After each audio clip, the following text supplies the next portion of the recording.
ঈদ মোবারক। পবিত্র ঈদুল আজহায় 6 দিন ব্যাপী এসটিভির বিশেষ আয়োজন। পুরাই আমার মতো চেহারা, খালি গায়ের রংটা একটু ময়লা তার। দুই ভুবনের দুই বাসিন্দা, বন্ধু চিরকাল। সুন্দর হৃদিরঞ্জন তুমি, নন্দন ফুলহার। তুমি অনন্ত নববসন্ত, অন্তরে আমার।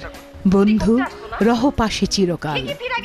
পবিত্র ঈদুল আজহা উপলক্ষে এসটিভির 6 দিন ব্যাপী Eid Telefilm drink it water purifier নিবেদিত দুই ভুবনের দুই বাসিন্দা পর্বে ঈদের চতুর্থ দিন বেলা 3টায় দেখবেন গোলমেলে।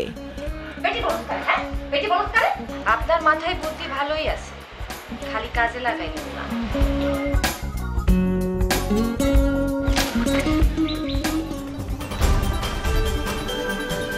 বিশেষ দিবসে বিশেষ আয়োজন নিয়ে এসটিভি আছে আপনার পাশে।